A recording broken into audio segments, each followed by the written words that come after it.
Thank you so much for having me. It's a total honor to be here. I'm honored to be here with you. It's my first time in India, and it's quite amazing. Really happy. So we're going to talk about becoming a secret agent, securing your GraphQL backend with JWTs, sometimes called JOTs, although I don't really like to call them JOTs because it's hard to follow.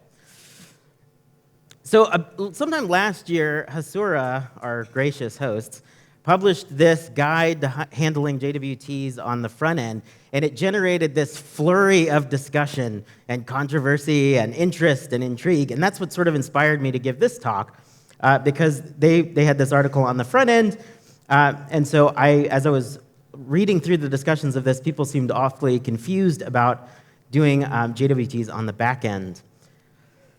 And so naturally, auth in GraphQL can be really confusing. First of all, auth in general is just really confusing. But then it seems like when it comes to GraphQL, it's just even more confusing. And I think a part of this is because when we have a REST endpoint, it's sort of natural for us to understand that we can just sort of throw an auth piece of middleware here and protect our endpoint. But then with GraphQL, we have this single endpoint. So it's a little confusing because we're like, what are we supposed to do with this endpoint? So that's what we're going to talk about today. So I'm Sam Julien. I am a developer advocate at Auth0. We're an access and identity management company for developers, so we help you demystify this stuff, authorization and authentication. And I have lots of stickers, so be sure to come find me for stickers. I'm also a Google developer expert, and I love to make video content, so I make content for things like Thinkster and Egghead about various technical topics. I love to teach. So I want to preface this by saying all of my examples are going to be in JavaScript, usually using Apollo, but hopefully the meta concepts will be applicable to whatever language you're implementing GraphQL in. So what we're going to do is first we're going to cover some auth background, then we're going to talk about the what and whys of JWTs, and then we're going to talk about some options for authorization in GraphQL.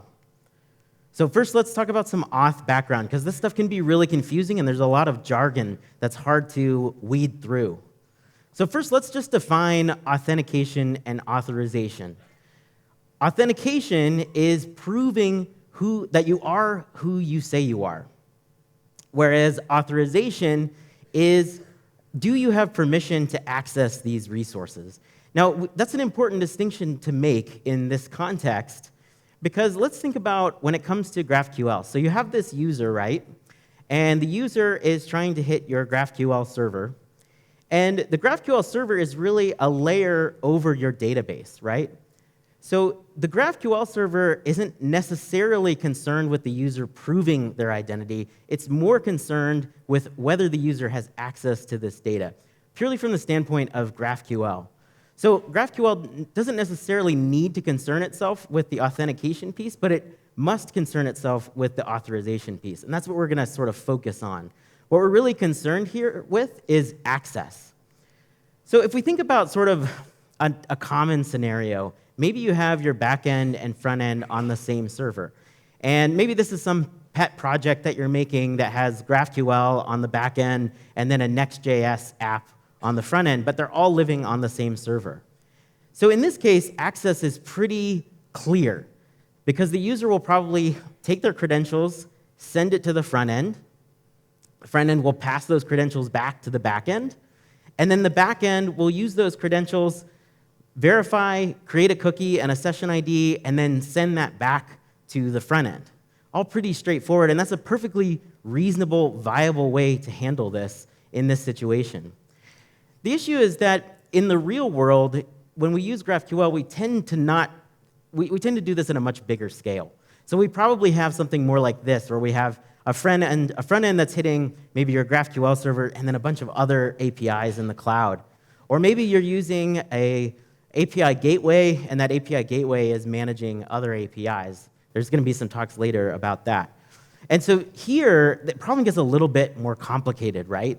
Because the problem isn't necessarily just access, it's really delegated access. We need to figure out who can control access to all of these different servers.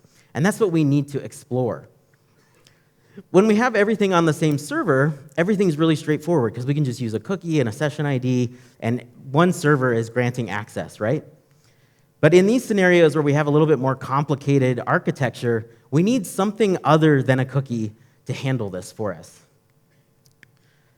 We need something that's going to contain useful information, like claims about authorization, and that also can be signed and verified, mostly because we need to be able to prove that it came from one location, right? So what is this thing, and how do we safely create it? Well, the thing is an artifact called a token. And the way we can safely create it is through something called an authorization server. So more vocabulary words for you. But an authorization server basically is something that helps make access decisions in your app or your API. One of the ways that it helps us do this is by creating this artifact called an access token. So an access token basically lets the API know, hey, the bearer of this token has been authorized to access these things. So the way this works is the authorization server creates this access token, and it sends it to the front end. And then the front end can send the access token to our GraphQL server. The GraphQL server can decode it and verify it and have some information about the user. And that works in the scenario where we have multiple APIs, and it also works in the scenario where we have an API gateway. So the access token, though, what is that? What does it look like? What is it comprised of? You've probably seen an access token before, because often you'll see it in the authorization header of a request, and it'll say bearer, and then it'll have this long string after it called a token. So like we said, though, the token needs to be able to contain useful information, and it needs to be able to be signed and verified, because we need to prove that we knew where it came from. So it turns out there's a format that works really well for this called JSON Web Tokens. It's not required that you use JWTs for access tokens, but you'll see in a second why it's a convenient format to be able to do this for us. So you may have seen a JWT before. It looks like this, and it kind of looks like just a bunch of gobbledygook, right? But once you break it down, it's actually pretty easy to understand. Because really what this is just some JSON that's then been encoded, and then once it's been encoded, it becomes this string. So it turns out there's 3 parts to this JWT, and we're going to look at each of them. The first part is called the header, and it contains the algorithm and the token type. You can see this one was using the HS256 algorithm. The second part is the payload. The payload contains the data and the claims. Now, there's a bunch of different things that can be in here that we don't need to really worry about right now, but one that I'll draw your attention to is the subclaim. That's usually some sort of user ID, and we'll come back to that in a second. The third part is called the signature, and the signature basically means that the server that creates the access token signs it to say, hey, this is for sure generated by me. So we can actually do that. We can actually verify the signature both symmetrically or asymmetrically. When I say asymmetrically, I mean that there's one key, a private key, that the authorization server uses to sign the token, and then there's a public key that we can use to decode it. And we'll see this a little bit later. And remember I said that we need it to be able to contain useful information in addition to being able to be signed and verified. Here's a really good example of this with Hasura. If any of you have used Hasura with authorization, you know that it asks you to put this claims object in your JWT. So that's one example of being able to package up information and send it along to be able to use it. So again, here we go. We have our authorization server. It sends the access token to the front end, and then that access token gets sent to our GraphQL server. So now the question is, what do we do with that? And remember that we said that the GraphQL server isn't necessarily concerned with the authentication piece. Most of the user management is going to live outside of the GraphQL server in these examples that we've used of different architecture scenarios. So that kind of begs the question then, should we just build our own authorization servers? And you could do that, but you have to be sure that you take into account a bunch of different scenarios to make sure that your passwords are secure and that you're using everything correctly and you don't have brute force attacks. It can get really overwhelming. So I'm going to just recommend to you that you consider outsourcing the authorization server and don't try to build it yourself. Now, I know you're thinking like, yeah, you work for Auth0, of course you're going to say that. But like, whether you use Auth0 or some other authorization service, I would still recommend you outsource this piece of your app. It doesn't have to be Auth0. So we've got these different scenarios with the API gateway or the multiple APIs. And now we want to talk about what we do with this access token in GraphQL. So let's talk about some options for authorization in GraphQL. Now, as we know, backends and databases are complicated, and the nuance in how you build these things depends a lot on the structure of your data and your use cases. So that's why I'm calling these options, because the way you implement them might depend on what your data looks like and how you're using it. So we said that we have this authorization header with the bearer token followed by the JWT. So we need to do something with that. We need to be able to verify the access token with the public key of the authorization server. And then we need to be able to parse the claims and use them for authorization. So we're going to look at how to do that. So the first thing we want to do is we want to grab the token from the request, and add it to the context. So here's an example of how you might do that. We have our Apollo server that we're creating, and inside of our context, we're pulling the token from the authorization header and returning it in the context. That way we can use it anywhere. But we still need to be able to verify the token, right? We need to make sure that it came from the authorization server, and we need to parse whatever data is in there. So what we need to do is create a function called verify token that's going to take in the token and then return the payload to us. So let's look at how we can build that. So remember, the request header is going to look like this, where we have bearer and then the token. So first thing we need to do is split apart that bearer from the token so we just get the token. Then what we're going to need to do is verify that signature. Remember that third part of the JWT. So how do we do that? Well, there's a common format for public keys called the JSON Web Key Set. You don't need to really worry about that in detail. But the authorization server is going to have this endpoint that's going to have those public keys that we can parse. So we're going to use some library somewhere and call that endpoint, and we're going to try to get that public key back in order to verify the token. So once we have that key, we're going to use like a verification function from a JWT library, pass in the bearer token and the public key with a little bit more information about our API and our authorization server, and then we're going to get our payload back. Now we'll probably want to wrap that in a try-catch, and that way we can either return the payload if everything is cool, or we can throw an error if the token is invalid. So now we have our verified token, and it takes in the token and it returns the payload. So, okay, where do we actually use this? Now, we could theoretically call this function inside of our resolvers. The problem there is that we're going to have to use this function over and over and over again, and doing a lot of copying and pasting of code, and that kind of doesn't really make sense. So it probably makes more sense to use this back in our context. So let's look at how we can do that.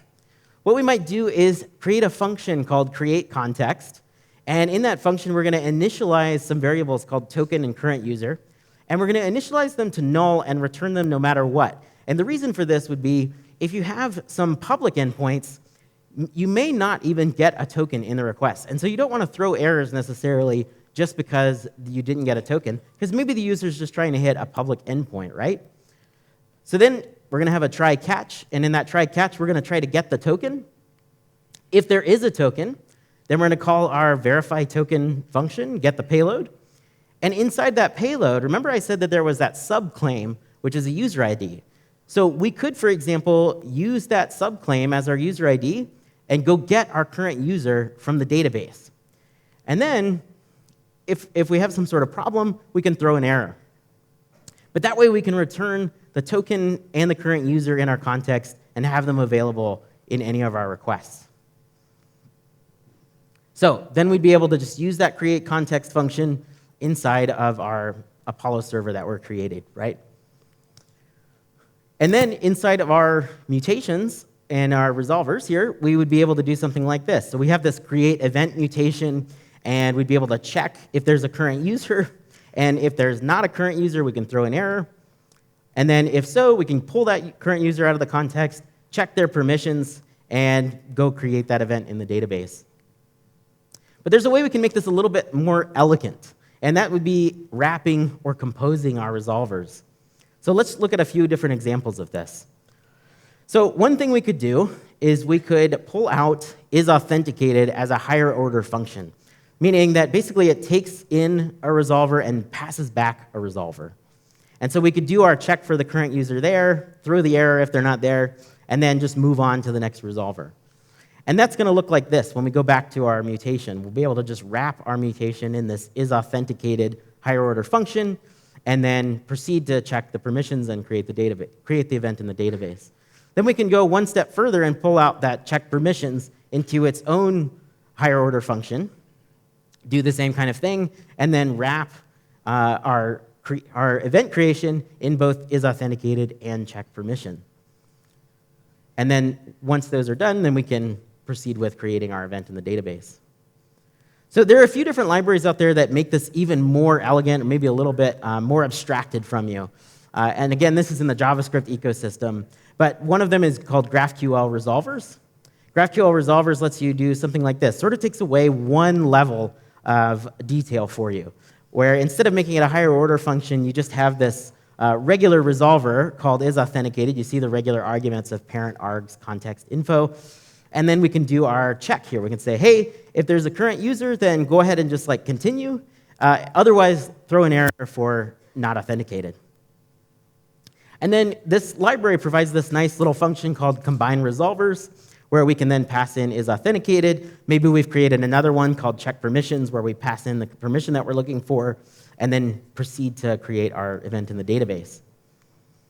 Another example is GraphQL modules, and we just saw a great talk about GraphQL modules. So GraphQL modules provides another way of doing this, where you have this resolvers composition configuration. So we can say, hey, for our create events mutation, I want to compose over it isAuthenticated and check permissions. Another really nice, elegant way of doing this. Another way we can do this, which is very similar, is with middleware. Specifically, there's a library called GraphQL middleware, written by Prisma. And what this does is let us define some sort of middleware. So we could define an isAuthenticated function, specify it for our create event mutation, and then pass in this array of our middlewares when we build our server.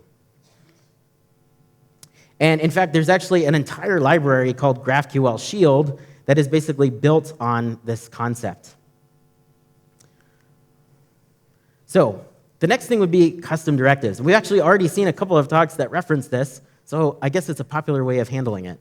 So custom directives can also be used for authorization. And you've probably seen a custom directive before. Well, other than the couple of talks you've seen in the last couple of days, you definitely have seen them before. But one of them is called the deprecated directive. It's actually part of the spec. And so we can use that on like a field that maybe has changed name. But we can actually create these ourselves, right? So we can use directives, and they're pretty neat because they are actually part of the GraphQL spec, so they're legit.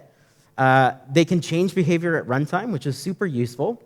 And they have a lot of different use cases. One of them would be like internationalization, if you need to translate something on the fly, or maybe change a string on the fly. And so, of course, authorization kind of falls into that category. So we can use custom directives to actually control access down to the field level. And here's what this would look like. So first we need to actually create the directive. So we would have a name of the directive. So we have this has permission name. Then we need to define the argument that it's going to take. So in this case, it's going to take a permission that's a string. And then we need to specify where this directive is going to work. And here we're going to say that it's the field definition. You could use object. You could use all kinds of things here. So now we have sort of the schema level definition here, but we need to actually define what this does.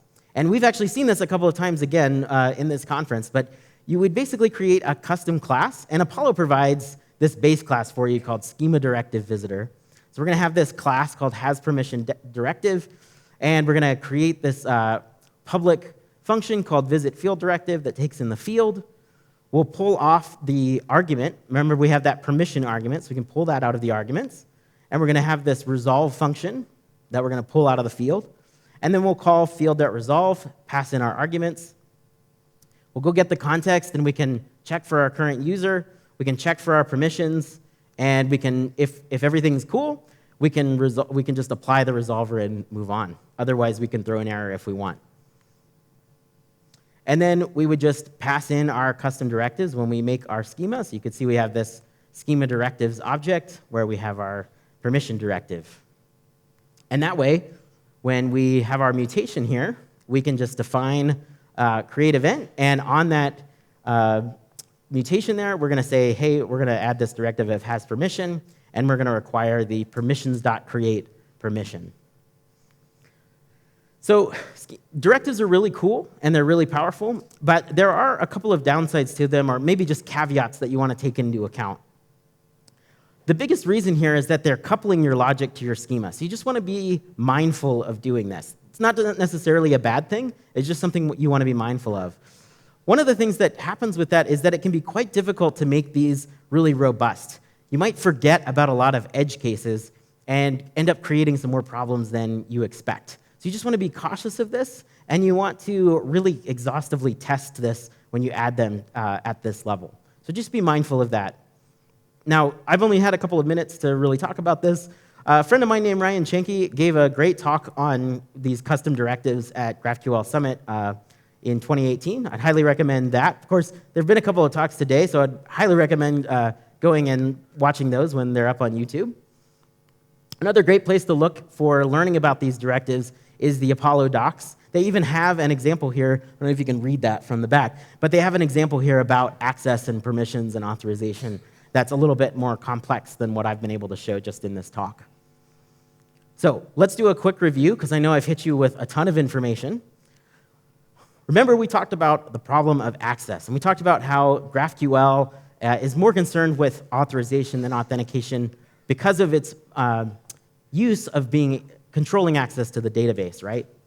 And we talked about the example of how when it's on the same server, it's pretty straightforward because we just have cookies and session IDs. But then when we have this more complex architecture of multiple APIs or maybe an API gateway, things get a little bit more complicated. And for that, we need these things called access tokens that are created by an authorization server. And that access token gets sent to our front end, and then the front end sends that over to our GraphQL API, where we can decode and verify that token. We went over JWTs and how they're a great fit for this process, this token. And we talked about how they need to be able to contain useful information and also be signed and verified.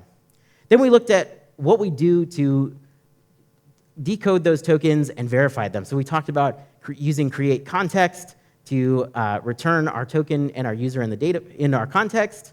We talked about our resolvers and being able to do checks there for authorization. And then we looked at a few different options for making this a little bit more elegant. We looked at GraphQL resolvers that gives us combined resolvers. We looked at GraphQL modules that lets us do this resolver composition. And then we looked at GraphQL middleware that lets us define this array of middlewares. Finally, we looked at custom directives, like this has permission directive, and being able to add that to a mutation. So the last thing I just want to leave you with, how many of you have heard this podcast, GraphQL Patterns? Several of the people here have been on this podcast. You can't really see it, but Sean Grove is actually the one playing in the corner right there. But I was listening to this podcast. They have a couple of really great episodes that cover authorization, authentication, and things like that. And they made a couple points that I really want to leave you with. One of them is just that good schema design is really the most important goal here. Anytime you're designing a database or a data structure, it's sort of garbage in, garbage out, right? If your data structure is just all over the place, then it's going to be a lot harder to build your API. So keep that in mind as you're building out your schema. Because really what you want to do is design the schema to require only as much auth as needed. For example, you want to think through whether the auth is needed at the object level or the field level. Do you really need to verify down at the field level, or can you verify at the object level? You also don't want to design mutations that can just change arbitrary objects, right? So you want to be mindful of what mutations you're creating. You can also experiment with sending null values instead of throwing errors, right? It really depends on the user experience and what is critical. So instead of throwing unauthorized errors all the time, you might want to just send back some null values. At the same time, those null values don't really give you much information, right? They don't tell you that the user wasn't authorized. So that's just something you want to balance out as you're designing this. So I saw a lot of people taking pictures. I'm going to post these slides as well as a bunch of other resources here at this URL, samj.im/GraphQLAsia. I'll do that a little bit later. And if you follow me on Twitter at samjulien, I'll also post the link there, and I can also post the link in the Discord server if you'd like. And otherwise, thank you for your attention. Be sure to come find me if you want to talk about any of this stuff, if you have questions, or if you just want stickers. I totally understand. Shamelessly, yeah, that's fine. But yes, thank you so much. And we have 5 minutes. I don't know if we want to take any questions or we can just end early. Doesn't matter to me.